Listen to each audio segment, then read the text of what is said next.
Won't you listen to reason? Will you open your eyes? It's a wonder what you'll find with an open mind. You may be surprised.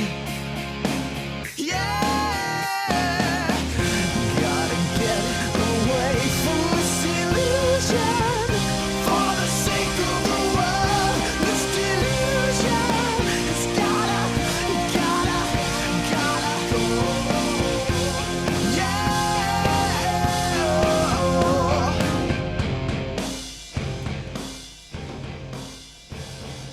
Hey everybody, welcome to the Atheist Experience. We are live. It is Sunday, July 27th, 2014. I'm Matt Dillahunty. This is Jen Peeples. Hey everybody. Welcome. I don't have any special announcements or anything else to, the back cruise is coming up. Yeah, absolutely. And you can go to our website at www.atheist-community.org and find out more information about that. There is information up about it, including the 2 lectures that we're having in conjunction with the Bat Cruise this year.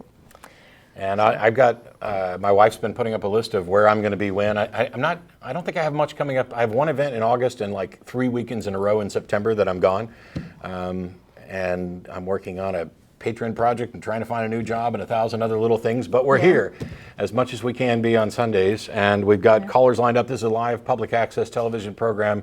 The number will be up on your screen. We've already got full lines. But before we get to that, Jen's got a topic that she wants to address, and hopefully we'll get to discuss this more with you. Well, it may not be nearly as interesting as the topic we were discussing just before we went live here. We're talking about boobs. So. Anyway, but no, I wanted to talk about children and religion today. And part of this was motivated by a conversation that I had with some people on the atheist community's Facebook page.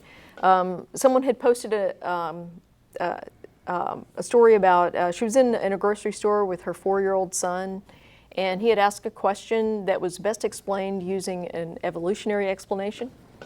And some random theist overheard the conversation and just kind of inserted himself into that conversation and said, oh, well, Jesus made all this stuff. And so she posted the comment kind of as a rant about how, theists just feel so entitled to just step in or some theists do, feel so entitled to just step in and try to indoctrinate your children for you in the middle of a grocery store. And what happened as a result of that was there were several people who piped in with, well, it's your fault for not teaching your kid about religion already, because she had made a point that she had not yet introduced, Christianity in particular to her son. He's only 4 years old. And so my thought on that is that if you were commenting on this woman or basically taking her to task for not teaching her son about Christianity at the age of 4, then you're just as much out of line as the guy in the grocery store was. Because kids at that age, they go through a period where they're very literal, and so they may believe these things are really true. And parents are in the best position to figure out when they should introduce religion to their children. I'm a big proponent of parents taking control of that discussion early on. However, I don't necessarily think that Christianity or Islam or Judaism or any of the other, predominant religions are necessarily the best place to start for that. One of the things that I've done with my son is introduce him to Greek and Roman mythology. And part of that is that the stories are way more interesting than Christianity, for example. The Greek and Roman gods did much more cool things. That's kind of a way of introducing him to the concept of religion and inoculating him against other fantastic claims later on. Just kind of out of, serendipity, an email arrived this week from one of our fans who linked us to an article that was published in a journal, Cognitive Science. And it was about a study that was done on children who were exposed to religion early on and how they have a little bit of difficulty distinguishing fact from fiction when presented with different stories. So I wanted to share that with you very briefly. So basically, they took a group of 5- and 6-year-old children Some of whom were enrolled in parochial schools. Some were enrolled in public schools, and then they further divided these between kids that regularly attended church and those who didn't. And then they exposed them to 3 different types of stories. Biblical stories, fantastical stories, where there was some element of magic or some supernatural explanation, and then realistic stories. And then they asked the children to determine if these were real or fiction. And no surprise, the kids were pretty universally good at determining which stories were, from the realistic stories. They correctly identified those as, yeah, that's real. When it came to the biblical stories, the kids who were in parochial schools and attended church, they were more likely to identify, for example, the Noah's Ark story as being real, that was an actual historical event. And then when it came to the stories where there was some element of magic in there, the kids who'd been exposed to religion in some aspect were more likely to identify the fantastical story as real. And so it doesn't definitively demonstrate that religion caused this effect, but it's a strong indication that it certainly reinforces whatever's going on that produces this inability to distinguish between what's real and what's not. Yeah, if you're teaching magical thinking in one area, it's likely to drip over into other areas, which supports what I've been saying all along, is that your beliefs actually do matter. Yeah. And people want to say, oh, it's harmless. Why are you going after religion? Why are you trying to take people's religion away? Well, first of all, I'm not trying to take anything away. I'm trying to get people to give it up for good reasons. And it's because every belief that you have has the potential to inform every other belief you have. And so when you evaluate a claim, if your brain is already tuned to the idea that, hey, this sort of magical thing can happen, then you're more likely to believe things that are outlandish and undeserving of belief. Well, and a lot of people, when we get email frequently from atheist parents who've recently deconverted, and their kids have gone to church, and they're worried, how do I undo this? They're afraid they've damaged their children in some respect. The good news is that whatever happened when they were kids, even if they're a little bit older or whatever, it doesn't have to be a permanent thing. Critical thinking actually develops with practice, and if you start teaching your children how to think instead of what to think, then they'll get better at it with practice. And it's very likely that once taught how to think properly, that they will lose that religion all on their own. So don't panic. But do take responsibility for that conversation and take control of the conversation as early as you think it's appropriate for your child. Yeah, I don't have any kids, and I'm reluctant to dive in too deeply, especially on what decisions somebody else makes about raising their kids. Yeah. But I think that teaching them how to think instead of what to think, encouraging a healthy curiosity for discovery, an appreciation for distinguishing truth from fiction, distinguishing fantasy from reality. And there's people who are concerned, on other levels of, well, doesn't this, ruin your appreciation of like fantasy books and stuff like that? No, I'm pretty sure that if you go to to Comic-Con and other stuff, you're going to find tons and tons of atheists, probably more than you're going to at a lot of other conventions. This doesn't have to diminish the fact that you're aware that something's fantasy. It doesn't necessarily diminish from an appreciation of it at all. And just the fact that somebody was raised in a religious tradition doesn't mean they're forever stuck there. I mean, I was over 30 by the time I found my way free. And a lot of other people do as well. So it may never be too late. For some people, maybe it is too late. But I wouldn't. I don't tend to worry too much because I have confidence that, given the right tools, the truth tends to win out. And well, and just as an example from my own family, my son. When he was probably 5 or 6 years old, my wife took him to, in a little town out a little west of here, there's an annual event where Thomas the Train comes in, and the kids can ride Thomas the Train. And my kid was all about Thomas the Train when he was much younger. And so, he was 5 or 6 years old. He knew Thomas was not a real character, but he still was really into this, He wanted to have his picture taken with Thomas and all this stuff. And so you can see that thing going on in their head where it's this, willing suspension of disbelief for the moment so they can enjoy this, but they really don't believe it. And we never had any concerns that he really thought Thomas was real when he was 5 years old. And it's the same thing that's going on when a kid, you take them to a theme park and they meet some cartoon character, and they think, oh wow, I want my picture taken with whatever cartoon character it is. Most of the time, by the time they're 5 or 6 years old, they don't think that character is really that character anymore. They understand it's a guy in a suit, right? But they're having fun with it. And this is how critical thinking develops. Don't panic. And on that note, I guess we'll go ahead and start taking some calls. We've got Jackson in Pasadena, Maryland. How are you? Hey, Matt. How you doing? I'm doing pretty well. How are you? Living. And before I get into the meat and potatoes of my call, I'd like to make a remark. I watched just last night your debate against Cy, and I gotta say, you are too humble when you describe your debate. You absolutely destroyed him. And I gave Cy a good chance, but he not only just went after you personally, he didn't address the topic at hand either in his opening statement or on his first rebuttal. He was just horrendous.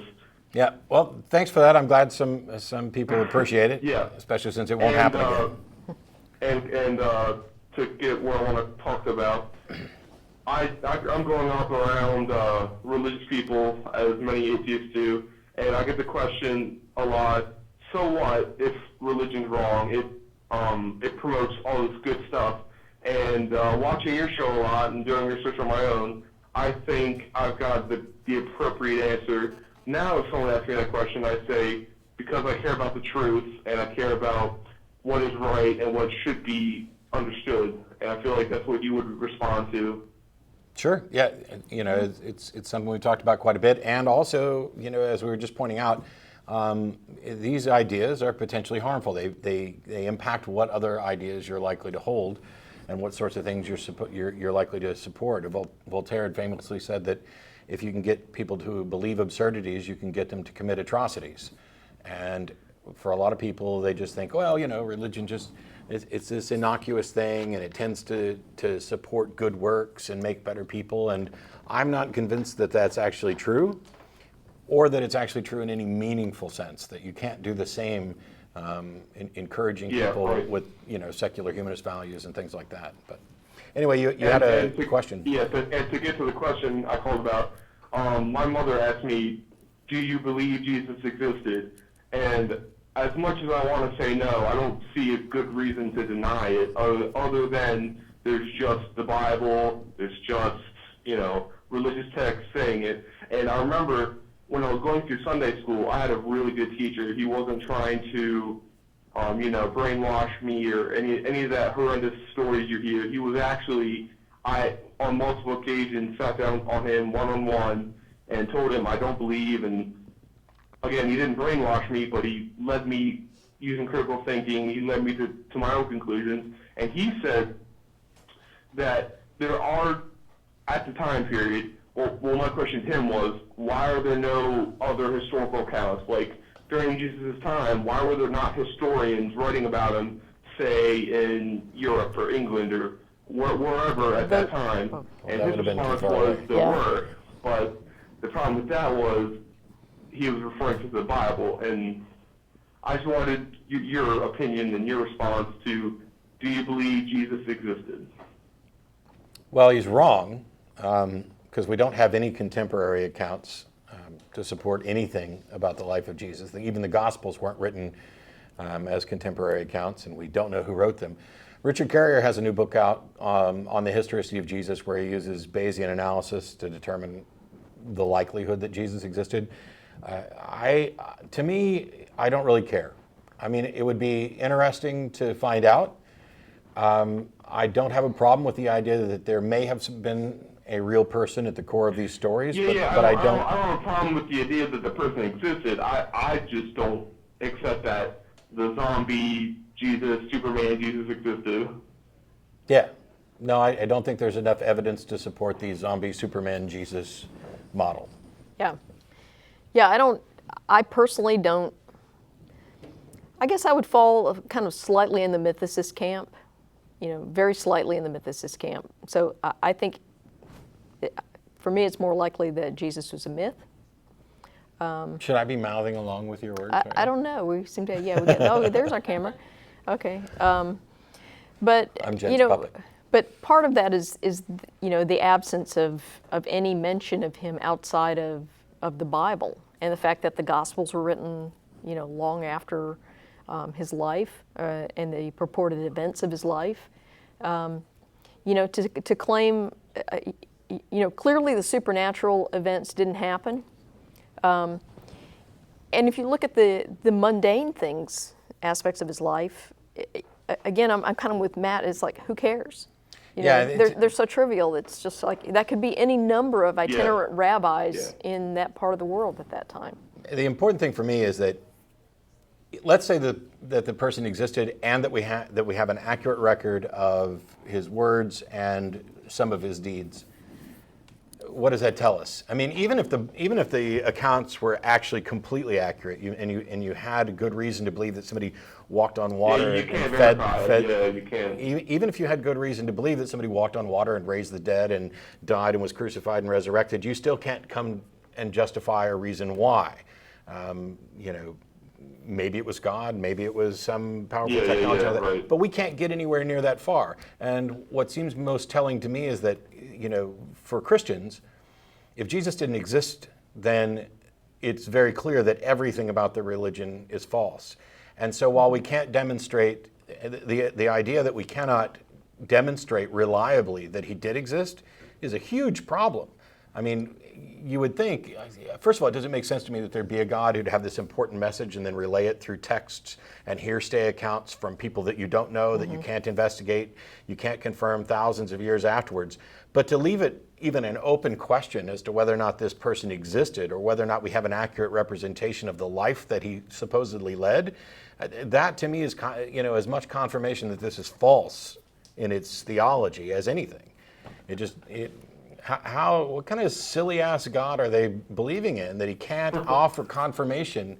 What's wrong with, why couldn't God show up right here and demonstrate to everybody? I mean, the atheist experience. I know, and whenever I take your position as well, I'm an atheist as well, by the way, but whenever I say that to people who are trying to, not convert me, but trying to make me understand as they understand, they never have a straightforward, they always go to that, it's God's plan, it's God works in mysterious ways, all that scapegoat responses.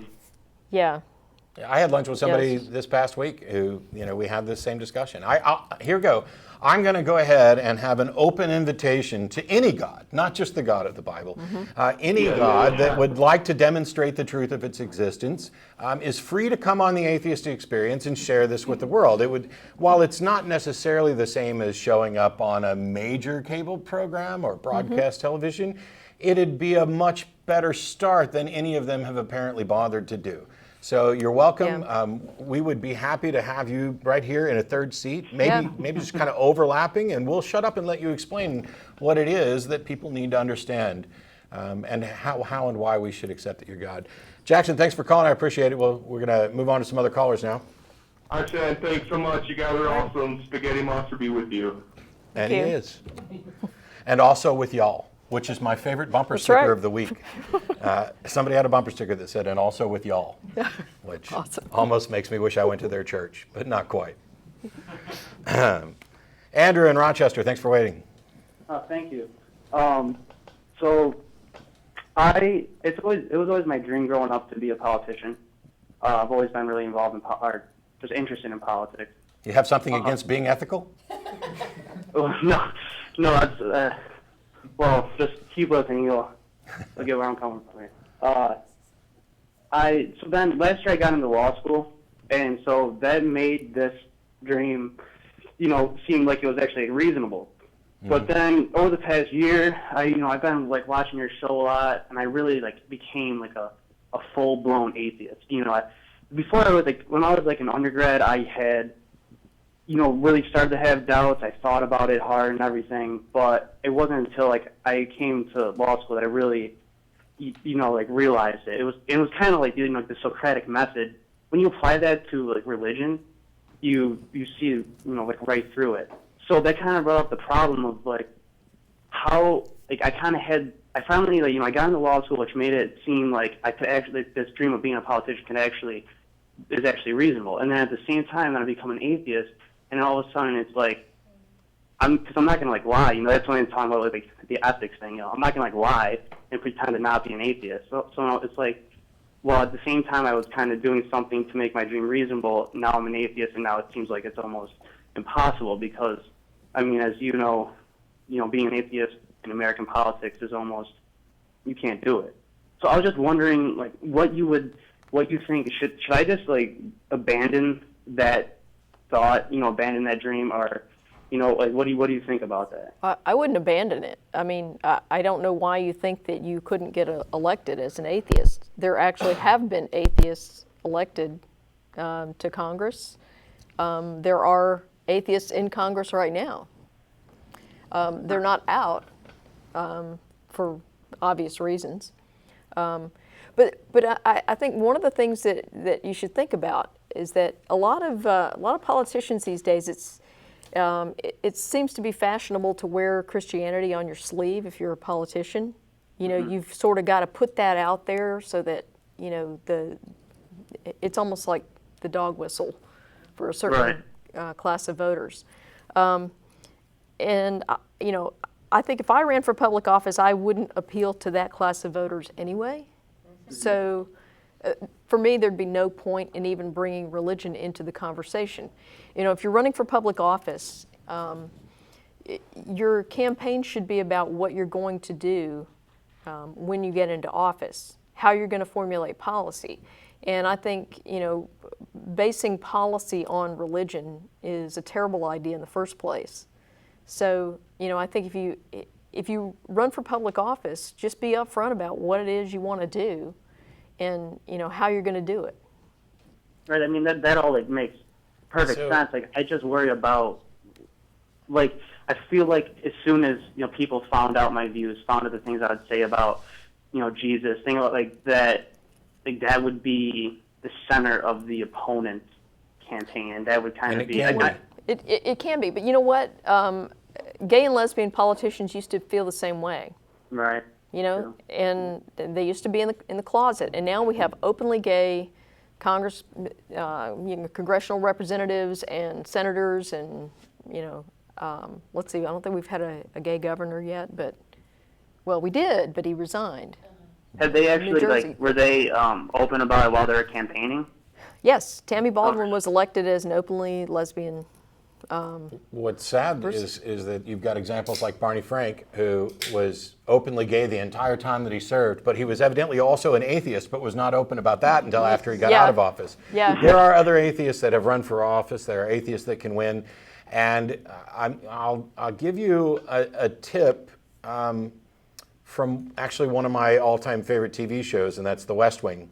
If you go to the season 6, the end of season 6, beginning of season 7, when Alan Alda, who plays Arnold Vinnick, is the Republican candidate for president, who's not religious. And he gives a speech that addresses it, and I don't see why other atheists don't do something similar, where the core of it is that the easiest thing in the world would be to stand here and lie to you and tell you that I believe something that I don't. But I respect your opinions, I respect your right to make decisions about who you're going to vote for, and I respect the truth more than that. So I'm not going to tell you, I'm not going to answer questions about my religious beliefs because they're irrelevant. Instead, we're going to talk about the issues and blah, blah, blah. If I think your opponents could end up making themselves look bad by continually badgering you if they make your personal religious beliefs or lack thereof the focus of the campaign. And it should be kind of easy to turn that against them. And if you are instead focused on ideas and things that people value and actually wanting to get in and do the job rather than wanting to get into office so that you can plaster "In God We Trust" all over the state legislature and the podium and all this other stuff, I think that can work pretty well. But one of the things is I'd say definitely don't give up on it, because in order for this to change, What we need is more atheists to succeed at being elected to office, to where this is no longer a major issue, to where we have openly gay people serving, we have straight people serving, we have Christians and Muslims and atheists, and maybe even a Scientologist serving, although that would really that might be a tough road to hoe. Yeah, I think it's also interesting too, because I don't think, I was just reading into it, I don't think Thomas Jefferson would have been electable, maybe.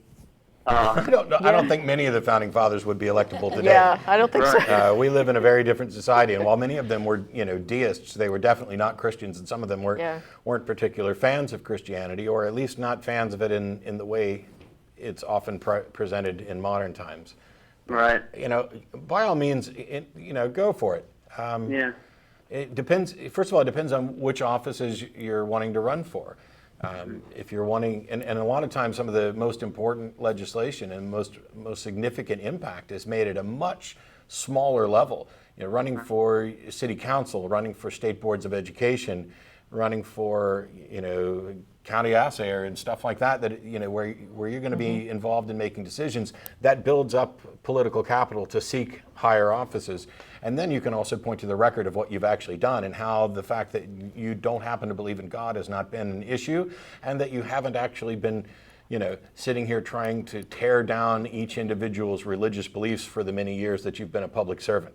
Yeah, and that's a really valid point. I mean, one of the most important jobs you can have as a politician is being on the city council somewhere. Mm-hmm. And I don't know of any city council race where religion even comes up. I don't even know of any city council race where too many people even know who they're voting for. Yeah, right. So, Yeah. Yeah. I don't know who sits on our city council, and I don't know if I voted for them or not. And I'm more active politically than a lot of other people. So. Right. Right. And it's just another, like you mentioned it earlier, but the In God We Trust stuff. Just now, because this past summer I've been working for the district attorney's office in Rochester, and I didn't realize it's everywhere. It's it's behind the judge, it's in front of it's on the bench, it's when you walk into the courthouse. I mean, there's references to God all over the place, and in a sense this has happened. In a sense, I've been watching your show. Everything sticks out to me now, so it makes me even more motivated. And if you go back a few years, I actually wrote up a press release with respect to the Dan Patrick resolution that passed unanimously, that ended up plastering "In God We Trust" all over the state legislature. It's on the podium and everywhere else, and it wasn't there, and it passed unanimously. And it's so sad that rather than doing real work, rather than doing the work they were elected to be there to do, these representatives wasted time and money and unanimously thought that their time was better spent defending a God, as if some God needs defense, or if their God or their faith is weakened if they're not able to plaster their personal religious convictions all over property that belongs to all of us, demonstrating that they're not there to represent all of us. I want to elect people who are interested in representing all of us, or each of us. And I would point out that the "In God We Trust" thing, or plastering that everywhere, did not make them better at their job. They still suck. Yes. Yeah. Got to love. So it's a parade of epic fails. Anyway, thanks for the call, Andrew, and good luck on whichever office you seek. All right, thank you very much. Thanks. All right, Daniel in Flushing, thanks for waiting. Hi. How you doing? I'm doing fine. How are you doing this evening? Not too bad. All right. I want to address a few things before I start. Okay. You know how in creationism, it says that every living thing or object has a creator? Well, if you could take the same aspect in matter and energy, how matter and energy cannot be created or destroyed. So, you know how atheists say that God can't, then who's the creator of God, right? Well, matter and energy cannot be created or destroyed. Therefore, God cannot be created or destroyed. Okay. I don't know. So you're saying God is matter and energy? Yes. How do you know that? Because, well, he is energy. How do you know that? How do you know that? Show me the math. Well, let me ask you this, while you're trying to sort that out. Do you accept that matter and energy can never be created or destroyed? Yes. Do you think that It's God, a unanimous do you statement, think right? do you think that God created reality Yes. and he created matter and energy? Yes. Well, how can that be if matter and energy can never be created or destroyed? Well, God is everywhere at once, and God is. How is that an everything explanation? You just told me Yeah. that you believe that something can't be created and that you also believe that it was created. How do you reconcile that? Because he just created the world. If you think of something that's divine, right? It has all kinds of power, and it could do Wait. anything. So Well, What? if matter can't be created, then it can't be created, right? Well, no. Well, you know that matter cannot be created or destroyed. Therefore, it was always there. Yes. Okay. So mean, what do you need a God was God always for? there. What do you need a God for if it was always there? I mean, now you're saying that matter and energy always existed, yet you just said that God created them. But God is matter and energy, so He always existed too. Okay. How do you know that God is matter and energy? He is.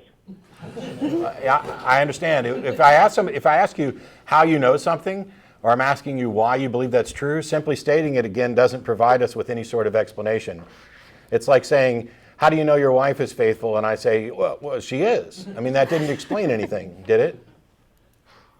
Well, you know that atheism is as much as a religion too.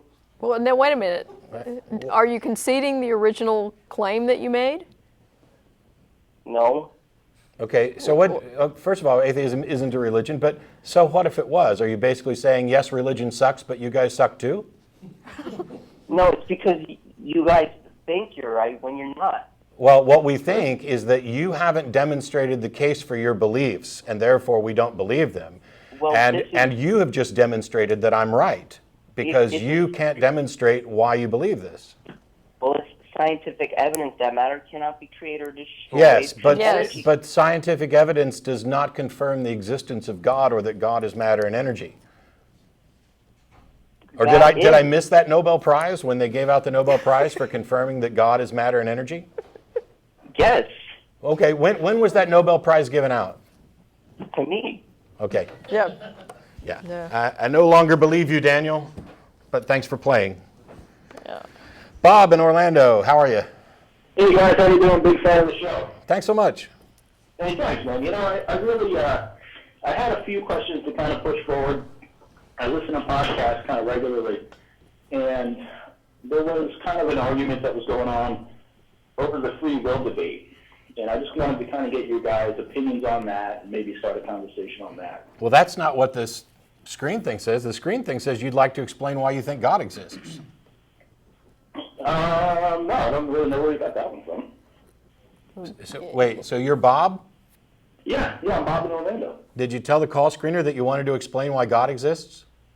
No, I spent the time saying that I grew up in a Catholic family, and I saw that. Hang on, Bob. Hang on. I'm confused can the call screen? See what the call screener said was that you'd like to explain why God exists, and since we give priority to theist callers, if you're not going to explain why God exists, then I think I'd put you on hold and go to somebody who'd been waiting longer. Okay, sorry, man. Thanks. Cool. Roy in Wichita, Wichita Falls, Texas. Sorry, how are you? Hi, Matt. Hi.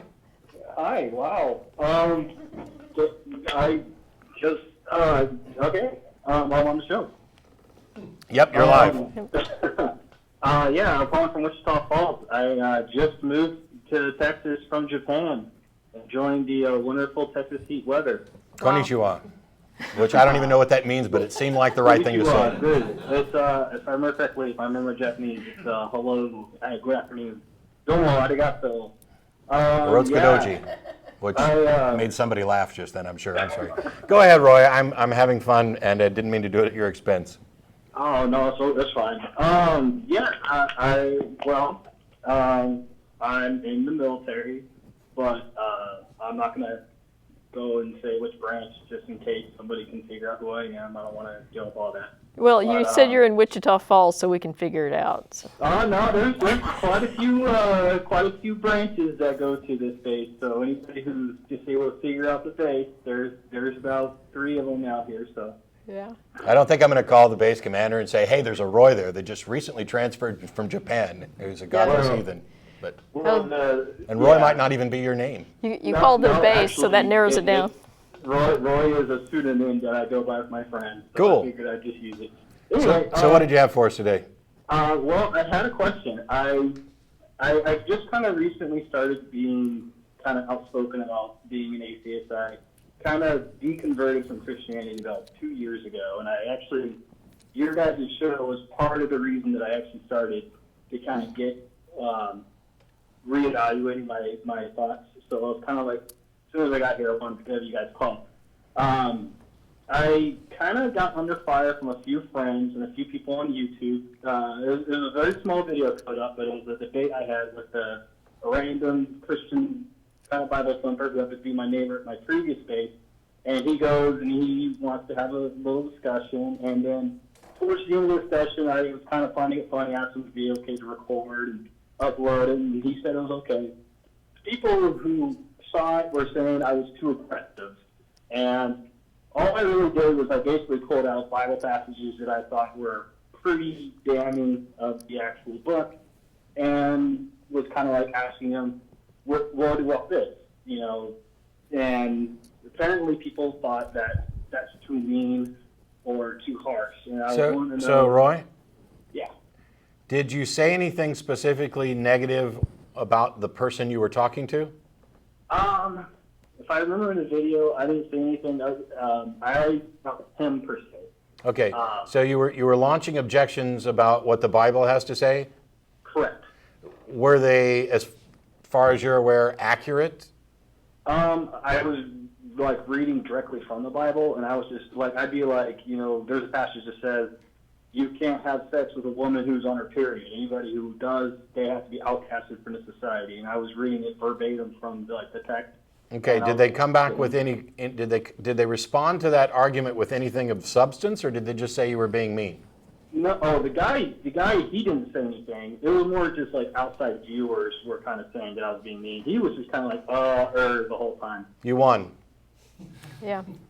I mean, not that I care about, you know, win, lose in a debate, but if you present honest criticism and the response from people watching it is that you were just being mean when you weren't actually attacking your opponent as a person, when you were instead addressing the ideas, and if they can't come back with anything substantive, that means that they had no response and they were made uncomfortable, and it was much more comforting for them to accuse you of being an ass or being mean than it was to try to defend what they believe. So chalk it up as a win and keep going.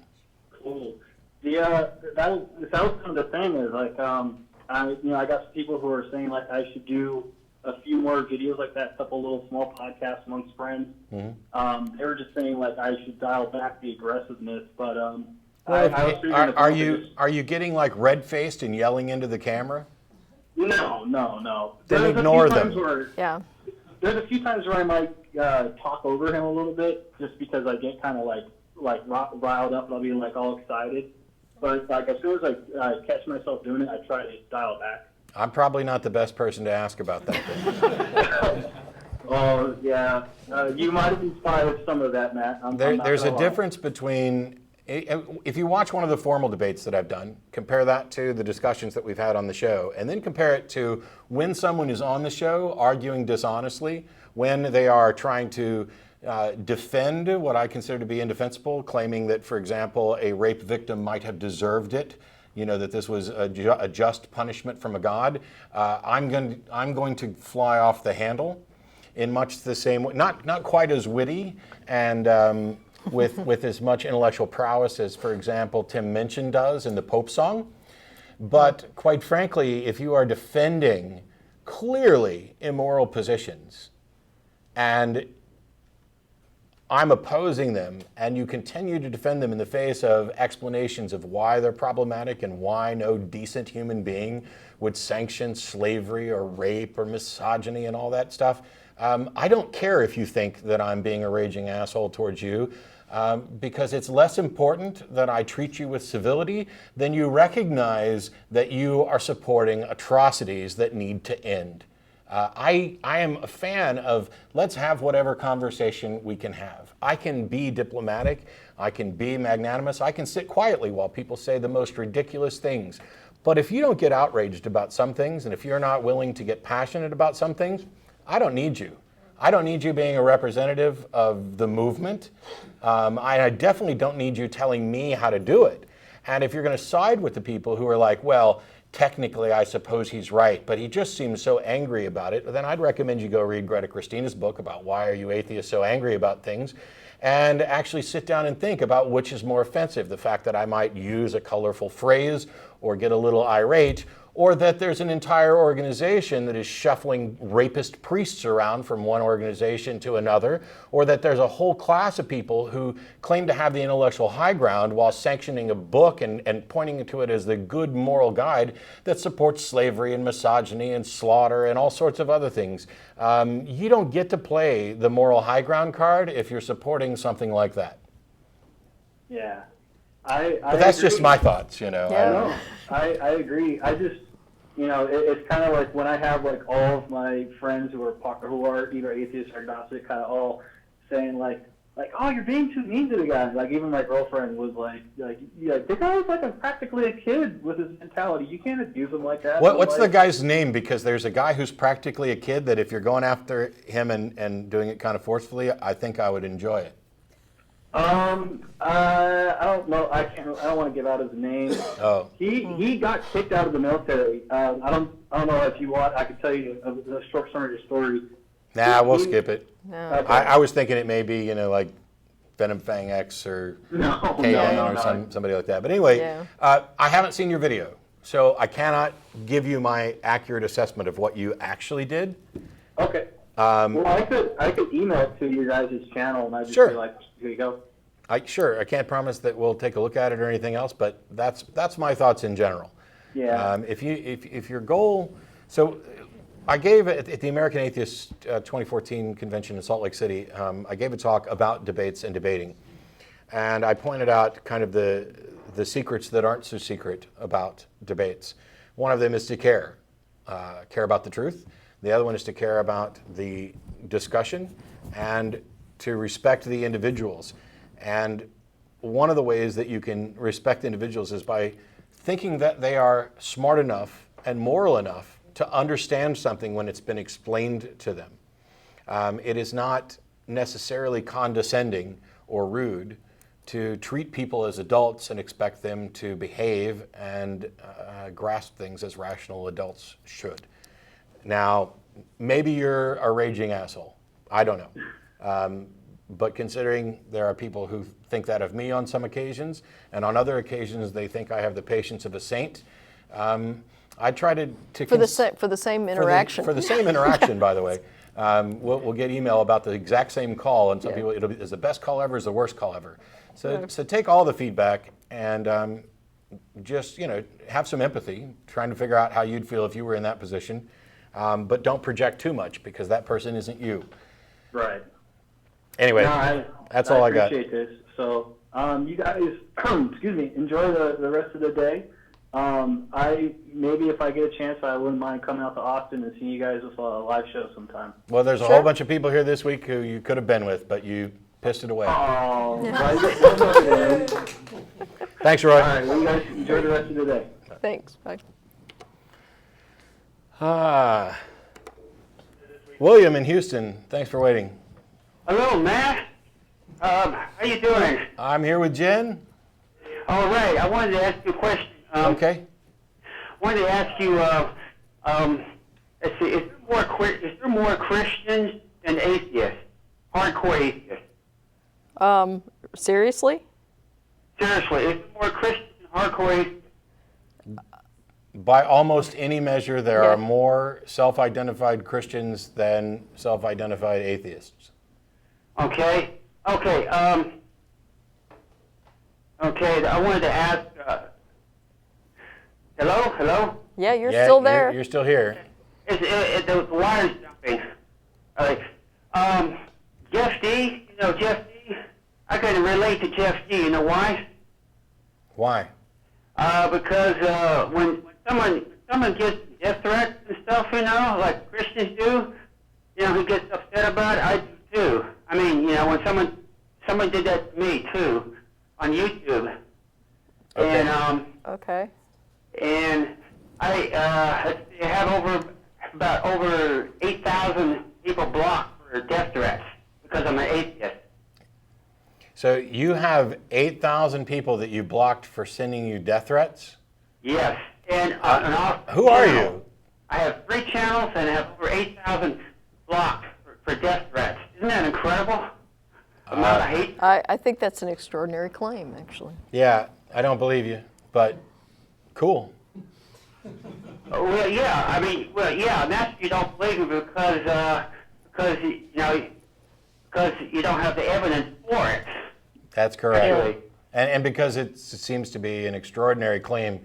I have no idea who you are or what you produced or how many subscribers you have, but as somebody who's been doing this for 10 years, I don't have anywhere near 8,000 death threats. I don't even have anywhere near 8 death threats. Yeah. But I just wanted to say, you people are good people because of what you're doing to help people grow up and get out of religion. Okay. Yeah, you people are very good people, and you're commendable. I just wish there was more people like you in this world. Well, thanks, Well, William. thank I you. appreciate it. I hope you stop getting death threats. Okay, one more thing, I'll let you go. Okay. Let's see. Are there a lot of angry atheists like Jeff Dee? You know, William, I'm having difficulty believing you're serious at all, given your first question was whether there are more atheists or Christians. And then you claim you've got 8,000 death threats. I can't believe that anybody who'd produce, maybe the death threats were because you're like a prank caller and people are tired of that. Are there a lot of angry atheists like Jeff Dee? Well, I would hope that there are a lot of people who are atheists who are angry about certain things because they're paying attention and because they understand things. I can't tell you exactly how many there are. I know of exactly one Jeff Dee, and I wish there were a few more like him, but not too many because I cherish the one that I know. I agree with you on that. Okay, thanks. All right, you have a good day. Sure. Whoops, my phone has stopped working again. There we go. Ed in Vernon, Connecticut, how are you? Oh, great. How you guys doing? Good. I don't know if I can top that guy. But You don't. This isn't a competition, Yeah. by the way. Feel free to be your own person. Yeah. okay. All right, thanks. All right, here's the deal. I wanted to talk about, encountering strangers who just spontaneously start a conversation about their faith. This happened to me a couple weeks ago. I was trapped on a bus for like a half an hour with this Jehovah's Witness guy. And, here's the deal. I got a disability, so I got this electric scooter. I get on the bus, and I think this kind of made this guy feel that he had to say something about Jesus or something to me. So he's talking about his faith and all this stuff. People are getting on the bus, and finally, I get a chance to get a word in edgewise, and I'm like, well, you know something, truth be told, I'm an atheist. And I kind of thought that was going to be it. Maybe he'd take a hint or something. But I didn't realize he was Jehovah's Witness at that time, Not that matters. No. There are plenty of, Christians in general, many of them are basically taught that they have a duty to proselytize, that they have a duty to share their faith with whoever they come across. And even if they don't necessarily realize it, religions tend to prey on people who they perceive to be in states of weakness. Yeah. And so the mere fact that you have a disability puts a big target on you for the people who think that all you really need to be whole and complete is the love of Jesus. And so I'm surprised you don't get this all the time. Well, not only that, but telling a Jehovah's Witness that you're an atheist, it's like hanging bacon around your neck. Well, that's all probably true. I didn't realize I'm walking around with a bullseye on my back or something, but it has, invited people to say in the past, they'll just look at me and they say, God bless you, or something like this. And, I just, say thanks or something and just let it go. But, here was the situation where, like, I was trapped with this guy. So he starts, his response to, me telling him he was an atheist, it was really something to see. Like, he had this look on his face. He looked like I just said, well, truth be told, I am a serial killer. Yeah. Yes. Yeah, or something like that. I mean, he really looked shocked. And he goes, he's all like, tense, he's like, but you have no hope. And I was like, well, I have no false hope. So Good answer, again, by the way. I thought, well, he'd take a hint, and just drop it. No, he gets all revved up, and he starts talking about heaven and the afterlife and how we're all going to be whole again. This goes back to having the disability. Yeah. If it happens again with the Jehovah's Witness, you should look him in the eye and say, I could have been saved if I'd have been allowed to have a blood transfusion. Oh, jeez. Because that'll make him, that'll make him a little uncomfortable with what his religion teaches. Yeah, I forgot about that. Wow. Yeah, so these guys, the guy was on fire, about Jesus. He just couldn't contain himself. And, well, he was talking about, like, the earth is going to be where heaven is. Mm-hmm. And, and I said, well, I took a course in astronomy, and I'm pretty sure eventually the sun is going to run out of fuel, and it's going to start burning heavier elements, and then it's going to turn into this red giant, which is going to be the same diameter, roughly, as the Earth's orbit. The Earth is going to be incinerated. This isn't where heaven's going to be. Well, God's magic, he can stop all that. Well, I guess so, But anyway, I just want to, relate that experience of mine with you guys. Yeah. And probably say that, watching your show, which I do regularly, has kind of empowered me to open up my mouth. It's like, it isn't the kind of thing where I want to bring up with somebody. Mm-hmm. One of the things that was really awkward about it was, I'm at the front of the bus. I don't know how many people were on the bus, maybe 15 or 20 people, I don't know. But I kind of was in a situation where I'm talking with this guy. It was kind of a uninvited conversation. Now all of a sudden it's like, me and him are like the entertainers. We're going to be the story that everybody else is going to tell after they get off the bus. Like, hey, I met this atheist and this Jehovah's Witness guy, and they had this big debate. Yeah. Well, I didn't want to have that debate. Right. And in the retelling, all the theists are going to say, oh, yeah, and he totally converted this guy right there on the bus, And all the atheists are going to be pointing out how silly the JW sounded. So. Yeah. Yeah, probably. There's going to be a whole lot of I think you handled it particularly well. It's frustrating.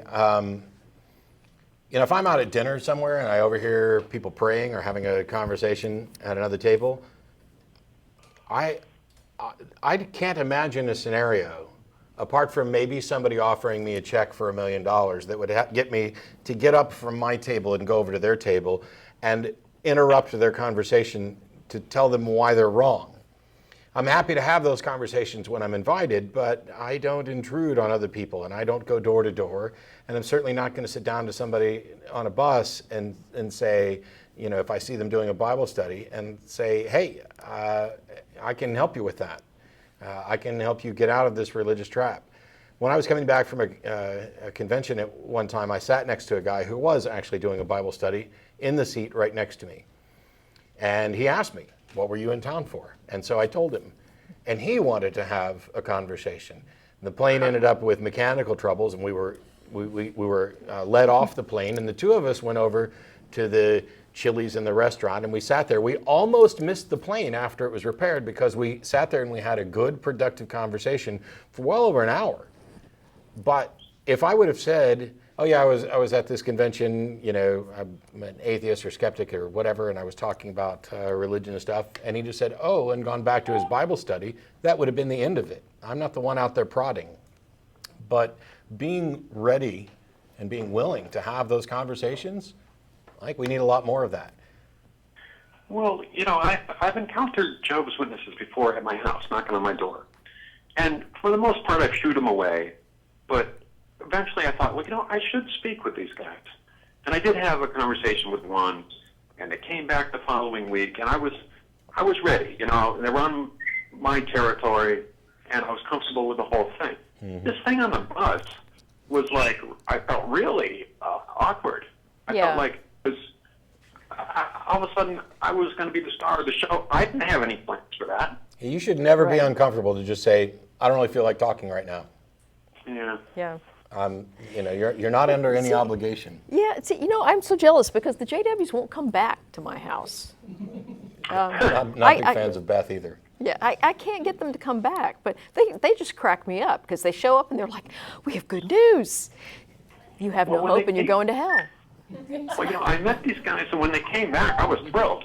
And I thought it was like a live version of the atheist experience, and I was the host or something like this, and I was like, this is more fun than I thought it was going to be.